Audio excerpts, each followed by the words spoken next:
Fatima Shirazi homemade product इस्तेमाल करने से 1 मंथ में 10 kg तक आप अपना वजन कम कर सकते हैं। सबसे कम दाम में वेट लॉस का तरीका हमारे यहाँ मौजूद है, वो भी no side effect, no diet, no exercise के साथ। आज ही कांटेक्ट करें फातिमा शिराजी होममेड प्रोडक्ट से और अपने आप को खूबसूरत बनाएं। Fatima Shirazi homemade product, golden heads colony, pillar number 213, Rajendra Nagar, Hyderabad 8142877400। Majlis Ittehadul Muslimeen के फ्लोर लीडर व चंद्रायन गुट्टा के रुकन असम्बली अकबरुद्दीन ओवैसी ने असम्बली में प्रजा पालना प्रोग्राम और दीगर मुद्दों पर बात की। इसके अलावा मजलिस इत्तेहादुल मुस्लिमीन के चंद्रायन गुट्टा रुकन असम्बली अकबरुद्दीन ओवैसी ने कहा कि सीएम एक बात कहते हैं, वुज़रा एक और बात कहते हैं। रेवंत रेड्डी ने कहा था कि दिल्ली में वो अडानी को पुराने शहर के बिलों के मामले में प्रोजेक्ट दे रहे और उन्होंने कहा है कि दाऊस में 40,000 करोड़ की सरमायाकारी आई है और यहाँ पर ये बात नहीं हुई है। देखिए रुकन असम्बली अकबरुद्दीन ओवैसी ने ओल्ड सिटी को अडानी के हवाले करने के ज़िमन में क्या कहा। ये फिगर्स के आस्ते बोलिए साहब, प्लीज सर। मिनिस्टर साहब बजट स्पीच में एक फिगर बोलते, सोशो इकोनॉमिक एक फिगर बोलता, सीएजी एक फिगर बोलता, फिर कोई प्रेस कॉन्फ्रेंस करे तो कुछ और फिगर बोलते। अब आप अदानी का ही ले लीजिए, ओल्ड सिटी को अदानी को दे रहे बोले, दिल्ली में बोले, सीएम साहब बोले, फिर यहां पे मिनिस्टर साहब बोले नहीं ऐसा कोई नहीं बोले, कोई नहीं करने वाले हैं। फिर आप देखिए दावोस में 40,000 का लेके आए, यहां पे इसमें आता ही नहीं। तो ये चीजें हैं sir, we need to correct this sir. अब साबिक वजीर व बीआरएस लीडर हरीश राव ने तेलंगाना बजट पर असम्बली में बहस के दौरान दिलचस्प तबसरा किया। उन्होंने कहा है कि जब वो असम्बली में इजहार ख्याल करें तो उन्हें स्क्रीन पर दिखाया जाए। बीआरएस लीडर ने शिकायत करते हुए कहा है कि जब वो ऐवान में इजहार ख्याल करते हैं तो कैमरे का रुख उनकी तरफ नहीं होता। हाल ही में राहुल गांधी ने यह भी कहा था कि पार्लियामेंट में तकरीर करते हुए उन्हें कैमरों में नहीं दिखाया गया। उनके जानशीन यहाँ ऐसा ना करें। हरीश राव के तबसरों का जवाब देते हुए स्पीकर जी प्रसाद ने कहा कि ऐसी कोई बात नहीं, वो सबको कैमरे पर दिखा रहे हैं, कोई इम्तियाज नहीं है। ఒక చిన్న మీ ద్వారా ప్రభుత్వానికి మీతో కూడా ఒక చిన్న విజ్ఞప్తి అధ్యక్ష, నేను ప్రారంభించే ముందు మేము మాట్లాడేటప్పుడు అధ్యక్ష కొంచెం ఆ టీవీ స్క్రీన్ మమ్మల్ని చూపించలేరు అధ్యక్ష. నిన్న మొన్న కూడా అట్లే అయింది. మొన్న పార్లమెంట్లో రాహుల్ గాంధీ గారు కూడా అదే చెప్పిండ్రు. రాహుల్ గాంధీ గారు మాట్లాడుతుంటే స్క్రీన్ చూపిస్తలేరని చెప్పిండ్రు. రాహుల్ గాంధీకి వారసులని చెప్పుకునే మీరు కనీసం అట్లాంటి పని చేయకుండా మేము మాట్లాడేటప్పుడు ప్రతిపక్షాన్ని చూపించాలి, అది స్క్రీన్లు తిప్పొద్దని మీ ద్వారా విజ్ఞప్తి అధ్యక్ష. हैदराबाद में मोगलपुरा पुलिस ने मुश्तबा नामालूम शख्स को गिरफ्तार कर लिया है। पुलिस ने लोगों से कहा है कि वो अफवाहें फैलाने से गुरेज करें। मुलजिम की जानिब से स्कूल जाने वाले बच्चों को अगवा करने की कोई कोशिश नहीं की गई है। वाज़ेह है कि मोगलपुरा के रहने वाली नसरीन खातून ने हमले की पुलिस को इत्तला दी थी और कहा था कि सियाह और नीले रंग के एक नामालूम शख्स ने कपड़े लटकाने के दौरान ज़बरदस्ती उसका मुंह बंद कर दिया था। उसे चोटें भी आई थी। इससे कबल उनकी बेटी पर भी एक ऐसे ही शख्स ने हमला किया था। नसरीन ने फौरी कानूनी कार्रवाई की दरख्वास्त की थी, जिस पर पुलिस ने मुकदमा दर्ज करके तफ्तीश शुरू कर दी थी और बादशाह हैदराबाद में मोगलपुरा पुलिस ने मुश्तबा नामालूम शख्स को गिरफ्तार कर लिया। कल मोगलपुरा पीएस लिमिट्स में सुल्तान शाही एरिया में एक लेडीज को पीछे से दोपहर के टाइम में वो कपड़े को बाहर सूखने के टाइम में वो एक अनजान आदमी पीछे से आके उसको मुंह बंद करके मिसबिहेव कर रहे बोल के हमको कंप्लेंट आया। और वो कंप्लेंट में भी उसका बच्चों को भी ये 2 हफ्ते के पहले सेम इंसिडेंट उसको बच्चों को भी मुंह बंद करके थोड़ा मिसबिहेव किया बोल के उन्होंने कंप्लेंट किया। उसके हिसाब से हम लोग crime number 125/24 under section 74 BNS act का ऊपर उसको ऊपर कंप्लेंट या FIR रजिस्टर किया। उसके बाद में हम लोग हमारा DCP madam instruction on the instruction of DCP madam हम लोग 2 टीम को फॉर्म करके उसको सीसी कैमरा को चेक किया। उसको सीसी कैमरा में एक एविडेंस भी मिला है, उसको बाइक चलाने वाला का किधर गया का क्या है बोल के, उसको सीसी कैमरा से हिसाब से हम लोग उसका गाड़ी का नंबर भी आइडेंटिफाई करके उसको हरकत करने वाला और अक्यूज पर्सन को हम लोग पकड़ करके उसको क्या है बोल के हम लोग इन्वेस्टिगेशन में कार्रवाई करेगा। और ये सोशल मीडिया में भी अभी 2-3 चक्कर मार रहे, ये बच्चों स्कूल बच्चों को स्प्रे मार करके उसको किडनैप कर रहे बोल के वीडियो आ रहे और ऑडियो भी आ रहे, ये पूरा फेक है। कोई भी मैसेज रिलेटेड टू पुलिस और लॉ एंड ऑर्डर इश्यू के लिए कुछ आपको मिलने से पहले उसको स्प्रेड करने के पहले आप लोग कंफर्म करना, पुलिस लोग से कंफर्म करने से वो सही नहीं है बोल के पुलिस लोग बोलता है। वो अगर आप लोग वो फेक न्यूज़ को स्प्रेड करने से कौन स्प्रेड करने वाला और इनिशिएट कौन स्प्रेड किया उसको ऊपर स्प्रेड करने का ऊपर और व्हाट्सएप एडमिन कौन रहता है उसको ऊपर भी वो फेक न्यूज़ स्प्रेड किया बोल के उसके ऊपर भी केस बुक करना पड़ता है। इसलिए सब लोग हमारा पुलिस तरफ से रिक्वेस्ट है, कोई भी इंफॉर्मेशन आप स्प्रेड करने के पहले पूछ करके स्प्रेड करना बोल के आपको पूरा सब लोग पुलिस डिपार्टमेंट तरफ से आपको रिक्वेस्ट है। Thank you. सर ये अरेस्ट हुआ है या नहीं?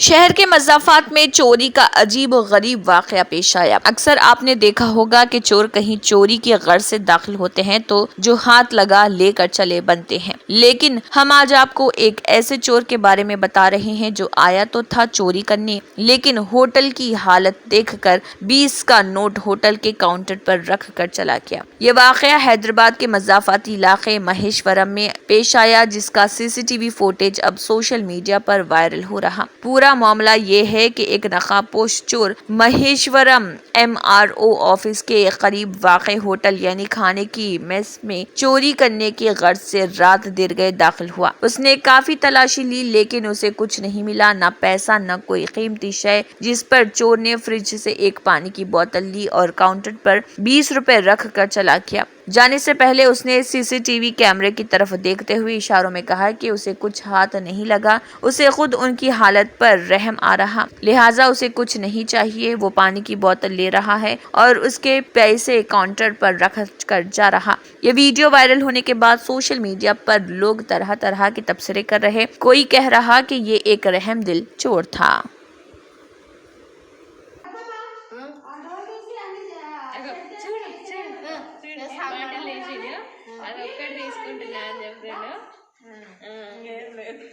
డబ్బులు అయితే లేవు మళ్ళీ వస్తాడు దానికి ఎందుకని 20 రూపాయలు పెట్టి వచ్చాడు ఇన్పరాడు పెట్టుకున్నాడు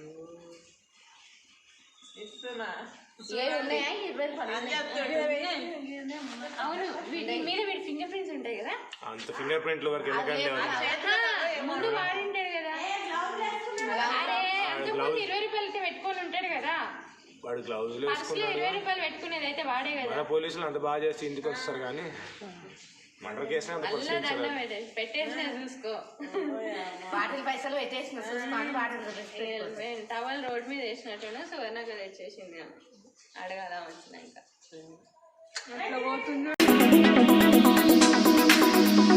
सदरनशीन तेलंगाना स्टेट वक्फ बोर्ड सैयद अजमतुल्लाह हुसैनी ने कहा है कि मोइनाबाद में चिलकूर के मुकाम पर शहीद मस्जिद के मुकाम पर वक्फ बोर्ड की जानिब से बहुत जल्द मस्जिद दोबारा तामीर की जाएगी। ये अराजी वक्फ बोर्ड में दर्ज रजिस्टर है। रियल स्टेट से वाबस्ता एक शरपसंद ने इस कदीम मस्जिद को शहीद कर दिया। पुलिस ने उसे गिरफ्तार कर लिया है। सैयद अजमतुल्लाह हुसैनी ने ज़रा इब्लाग के नुमाइंदों से बातचीत करते हुए कहा है कि इस मस्जिद के अराजी का रिकॉर्ड महकमे माल और वक्फ बोर्ड के पास 1954 से मौजूद मौजूद है। चिलकुर मंदिर के पुजारी मुकामी हिंदुओं और मुसलमानों से मुशावरत की गई है। उन्होंने मस्जिद के अराजी की हदबंदी करने और मुकामी मुसलमानों की रजामंदी से मस्जिद तामीर करने पर कोई एतराज न करने की यकीन दहानी कराई। उन्होंने कहा कि मस्जिद की अराजी 4 गुंठे पर मुश्तमिल है। इसका सर्वे नंबर 133 है। उन्होंने कहा कि मस्जिद को जाने के लिए रास्ता भी नहीं है। वो मस्जिद के लिए रास्ता हासिल करने पर तवज्जो देंगे। उन्होंने कहा कि बोनाल त्यौहार के बाइस मस्जिद के तामीरी कामों को रोक दिया गया है। चिलकुर में मुकामी हिंदू और मुसलमान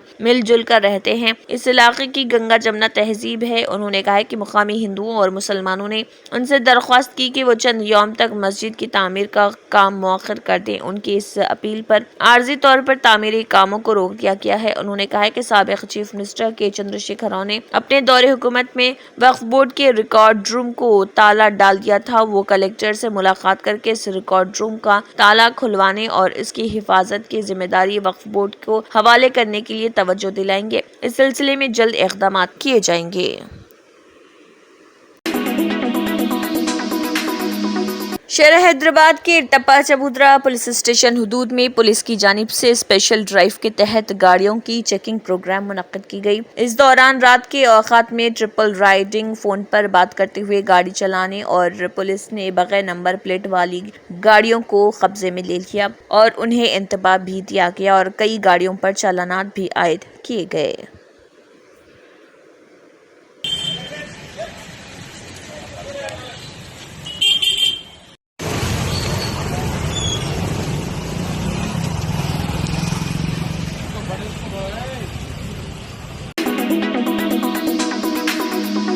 वज़ीर आला तेलंगाना रेवंत रेड्डी ने कहा है कि अपोजिशन बीआरएस को बताना चाहिए कि क्या वो मुख्तलिफ स्कीमों पर अमल आवारी में बेकायदगियों की जांच के लिए तैयार है। अगर पिछली हुकूमत में ईमानदाराना तर्ज हुक्मरानी फराहम की गई थी तो वो बदकुमा साड़ियों, केसीआर किट्स और बकरों की तकसीम की स्कीम की जाँच के लिए क्या अपोजिशन बीआरएस तैयार है। कानून साज असम्बली में सालाना बजट 2024-25 पर बहस के दौरान जब बीआरएस सरकार ने हरीश राव की जानिब से किए गए इजहार ख्याल पर दाखिलत करते हुए वज़ीर आला ने कहा कि हरीश राव अपने लेक्चर के जरिए अवाम को बेवकूफ़ बनाने की कोशिश कर रहे। अवाम इन कोशिशों पर यकीन नहीं करते। अगरचे अवामी फैसला वाज़ेह है लेकिन बीआरएस लीडरों के रवैये में कोई तब्दीली नहीं आई। उन्होंने इल्ज़ाम लगाया कि बीआरएस हुकूमत ने 7,000 करोड़ में लाखों करोड़ों रुपए मालियत की आउटर रिंग रोड को फरोख्त कर दिया। बकरों की तकसीम स्कीम के नाम पर करोड़ों रुपए की बदउनवानी की और बदकुमा साड़ियों की तकसीम में भी बदउनवानी की गई। उन्होंने कहा कि वो हिसाब लगाएंगे पिछली हुकूमत ने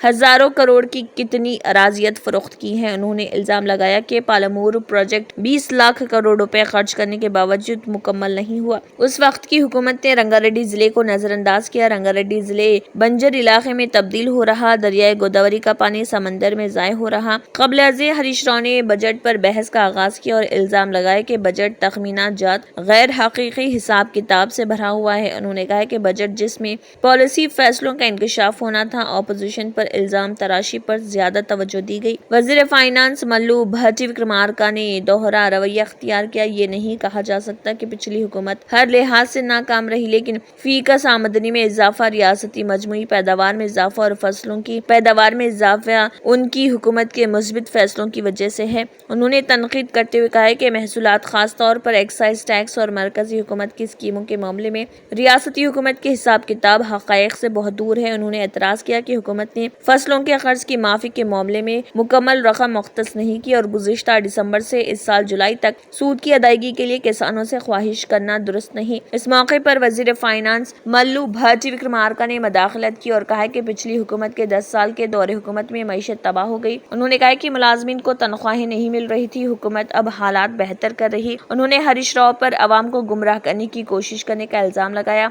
बहस के दौरान वज़रा और अपोजिशन के अरकान के दरमियान इल्जामात और जवाबी इल्जामात लगाए गए।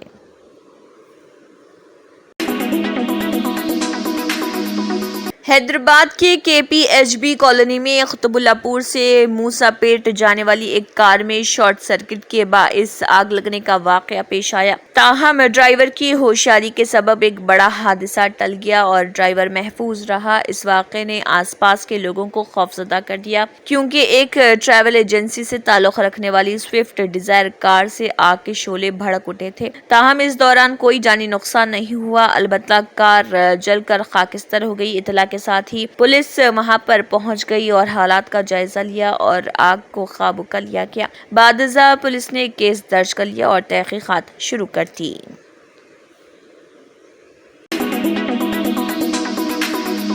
कांवड़ यात्रा के ज़िमन में एसएसपी मुजफ्फरनगर अभिषेक सिंह का कहना है कि हमारी एटीएस की स्पॉट कमांडो यूनिट यूपी के जवाबी हड़ताल करने वाली टीम है। रियासत में कहीं भी दहशतगर्दाना हमला होता है तो सबसे पहले इस टीम को मुतहरिक किया जाता है। उन्होंने कहा है कि उन्हें यहाँ मुजफ्फरनगर में खुसूसी तौर पर तैनात किया गया है क्योंकि जैसा कि आप जानते हैं कि तमाम मजहबी यात्रा में दहशतगर्दाना हमले का खतरा हमेशा रहता है। तमाम कवाड़ियाँ हरिद्वार से आते हैं। तकरीबन 50% कवाड़ियां मुजफ्फरनगर से गुजरती हैं और जिस मुकाम पर मैं खड़ा हूं दूसरी रियासतों के बाकी तमाम कवाड़ियां यहां से अलग हो जाते हैं। उन्होंने कहा कि मेरे पीछे आप शिव चौक को देख सकते हैं जहां बहुत ज्यादा भीड़ होती है और शिवरात्रि के दिन ये पूरा इलाका जाम हो जाएगा। अगर किसी दहशतगर्द तंजीम का कोई ऐसा मंसूबा है तो उसे नाकाम बनाने के लिए ये सारी तैयारियां की जाती हैं। एटीएस और एसटीएफ की टीमें भी इस मुसलसल पश्त पनाही पर काम कर रही और अगर यहाँ पर कोई हमला होता है जैसे आईडी अटैक की तरह तो इससे फौरी तौर पर निपटने के लिए हमारे बीडीडीएस और एटीएस के पास यहाँ एक स्पेशलाइज्ड कमांडर यूनिट है जिसके जरिए उनको बेअसर किया जाएगा। और जिस पॉइंट पर मैं खड़ा हुआ हूं इसी पॉइंट से बाकी सारे कावड़िए बाकी स्टेट्स के यहीं से बाइफरकेट होते हैं और मेरे पीछे आप शिव चौक को देख रहे हैं जहां पर यहाँ पर काफी भीड़ होने वाली है और शिवरात्रि के दिन ये पूरा इलाका जैम पैक होगा। किसी प्रकार की कोई आतंकवादी संगठन यदि कोई ऐसे मंसूबे रखते हैं तो उसको नाकाम करने के लिए ये पूरी तैयारियां हैं। क्योंकि सर कई तरह के इनपुट्स होते हैं, कई बार हर बार हम देखते हैं कांवड़ यात्रा में आते हैं और क्योंकि मुजफ्फरनगर बेहद आपने भी खुद बार बार बताया है कि बेहद अहम है, तो किसी तरह का कोई इनपुट अगर है तो उसको भी आप बता दीजिए और साथ साथ आगे की जो तैयारी है ये कहाँ और तैनाती इनकी जो है डिप्लॉयमेंट किया जाएगा, थोड़ा अगर वो आप ब्रीफ कर सकें। देखिए इनपुट्स के बारे में क्योंकि वो कॉन्फिडेंशियल इन्फॉर्मेशन है तो उसको मैं डिस्क्लोज नहीं कर सकता हूं, लेकिन हमारी एलआईयूज और हमारी बाकी एटीएस और एसटीएफ की टीम्स भी इस पे कंटिन्यूअसली बैकएंड पे काम कर रही हैं और यहाँ पर मौके पर यदि कोई अटैक होता है जैसे लोन वुल्फ अटैक हो सकता है, आईडी अटैक्स हो सकते हैं तो उनसे तत्काल निपटने के लिए हमारी एंटी सैबोटाज बीडीडीएस और एटीएस की अब स्पेशलाइज्ड कमांडो यूनिट यहाँ पर है जिससे वो न्यूट्रलाइज किया जाएगा। सर एक आखिरी सवाल हिंदी फिल्म इंडस्ट्री के मशहूर और तजुर्बेकार अदाकार दिलीप कुमार के मुंबई समंदर के किनारे पॉली हिल में वाक़ बंगला 170 करोड़ रुपए में फरोख्त हो गया है। दिलीप कुमार इस इमारत के ट्रिपलेक्स बंगले में रहते थे। इस पर पुरतैश बंगले की जगह अब लेजेंड बिल्डिंग खड़ी होगी। दिलीप कुमार का बंगला एप्को इंफ्रास्ट्रक्चर प्राइवेट लिमिटेड ने खरीदा है। कंपनी ने इस पर पुरतैश और कुशादा बंगले के लिए 172 करोड़ रुपए अदा किए हैं। ये लेनदेन ब्लैक रॉक कंपनी के जरिए किया गया है। 9,527 मुरब्बा फीट के बड़े रकबे वाले इस बंगले की डील 1,62,000 रुपए फी स्क्वायर फीट की मुकर्ररा कीमत पर की गई है। इस प्रॉपर्टी की रजिस्ट्रेशन के लिए 9,33,000 रुपए की स्टैंप ड्यूटी अदा की गई है। ये बांद्रा के इलाके में किसी प्रॉपर्टी के लिए मौसूल होने वाली अब तक की सबसे ज्यादा कीमत है। दिलीप कुमार ने 2016 में अशर ग्रुप के साथ पॉली हिल में एक बंगले को गिराने और इस जगह पर एक लग्जरी रिहायशी इमारत बनाने का मुआहदा किया था। तामीर नौ के इस मंसूबे का नाम दी लेजेंड है। इस इमारत में 4 और 5 BHK के लग्जरी घर बनाए जाएंगे। इस प्रोजेक्ट में 2000 मुरब्बा फीट रकबे में एक म्यूजियम भी बनेगा जो दिलीप कुमार को वक्फ किया जाएगा। 2023 में डेवलपर ने ऐलान किया कि दी लेजेंड इमारत में 15 लग्जरी घर बनाए जाएंगे। अब ये भी कहा जा रहा है कि ये मंसूबा 2027 में मुकम्मल हो जाएगा। इससे तकरीबन 900 करोड़ रुपए की आमदनी होगी। चंद साल कबल दिलीप कुमार के अहले खाना ने एक रियल एस्टेट फर्म पर दिलीप कुमार के बंगले के लिए कानूनी दस्तावेजात तैयार करने का इल्जाम लगाया था। लवाहिकीन ने यह भी दावा किया कि कब्जे की खातिर ऐसा किया गया है। 2017 में दिलीप कुमार और उनकी अहलिया सायरा बानो ने कहा था कि बंगला हमारे कब्जे में है और चाबियां भी हमारे पास है। इसके बाद तनाज़ा हल हो गया। दिलीप कुमार ने यह बंगला अब्दुल लतीफ से 1953 में खरीदा था। 1966 में सायरा बानो से शादी के बाद दिलीप कुमार इस बंगले में रहने चले गए। हिंदी सिनेमा के अजीम अदाकार दिलीप कुमार को दादा साहेब फाल्के अवार्ड से नवाजा गया। दिलीप कुमार ने 5 दहाइयों तक मदाहों के दिलों पर राज किया। वो ट्रेजेडी किंग के नाम से भी मशहूर थे।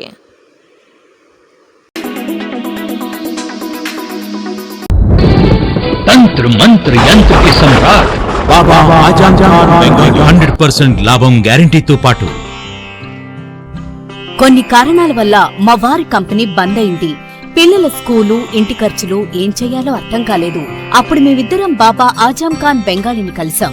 తర్వాత కొన్ని రోజులకే మా వారి కంపెనీ తిరిగి ఓపెన్ అయింది. ఇక మా జీవితంలో అన్ని సంతోషాలే. నాకు చాలా కలలున్నాయి, కానీ జేబులో డబ్బులు లేవు. ఇంజనీరింగ్ చదివాను, కానీ జాబ్ లేదు. ఆ సమయంలో నాకేం చేయాలో అర్థం కాలేదు. అప్పుడు నా ఫ్రెండ్ ఒకడు బాబా ఆజం ఖాన్ బెంగాలీ గురించి నాకు చెప్పాడు. ఆయన్ని కలిసిన తర్వాత నేను ఒక కన్స్ట్రక్షన్ కంపెనీలో ఇంజనీర్ అయ్యాను. మేమిద్దరం ఒకరినొకరు ప్రేమించుకున్నాం. కాని మా ఇద్దరి తరపు పెద్దవాళ్లు మా పెళ్లి ఒప్పుకోలేదు. మేము బాబా ఆజం ఖాన్ బెంగాలీ గారిని కలిసాం. ఆ తర్వాత మా పెద్దలు మా పెళ్లి ఒప్పుకున్నారు. ఉద్యోగం, వ్యాపారం, ఇంటి పోరు, ఆర్థిక సమస్యలు, ప్రేమ వివాహం, చేతబడి చేయబడిన వారు, భార్యాభర్తల మధ్య గొడవలు, పెళ్లిలో ఆటంకాలు, సవతిపోరు, శత్రుబాధ, విదేశీయానం, సంతాన ప్రాప్తి, ముట్కార్ని వశీకరణం స్పెషలిస్ట్. నేను చేసిన పనిని ఎవరైనా సవాల్ చేస్తే వారికి నగదు బహుమతి. మా address Baba Azam Khan Bengali, Malakpet, Hyderabad. Phone number 9573048697. Germanten super speciality hospital, doctor Mir Jawad Zar Khan, senior experienced orthopaedic surgeon, bone fracture, joint replacement, hip replacement और स्पाइन सर्जरी कामयाबी से अंजाम दे रहे हैं. इसके अलावा neuro surgery, cardiology, gynaecology, dental, general medicine, dialysis और फिजियोथेरेपी जैसे शोबाजात में इंतहाई कामयाबी के साथ वाजबी फीस में इलाज किया जा रहा है. शेयरिंग और प्राइवेट रूम्स. अस्पताल में 24 घंटे MRI, CT scan, 2D digital x-ray, ultrasound, operation theatre, ICU और लैब की सहूलत दस्तयाब है. आपकी उम्मीदों के ऐन मुताबिक Germanten super speciality hospital, pillar number 150, Attapur, Hyderabad. अगर आपने हमारे चैनल को अभी तक सब्सक्राइब नहीं किया है तो यहाँ पर रेड कलर का सब्सक्राइब बटन दिख रहा है, उसे क्लिक करें और हमारे चैनल को सब्सक्राइब कीजिए और साथ ही साथ बेल आइकन को भी क्लिक कीजिए, जिससे आपको ताज़ा अपडेट मिलती रहे.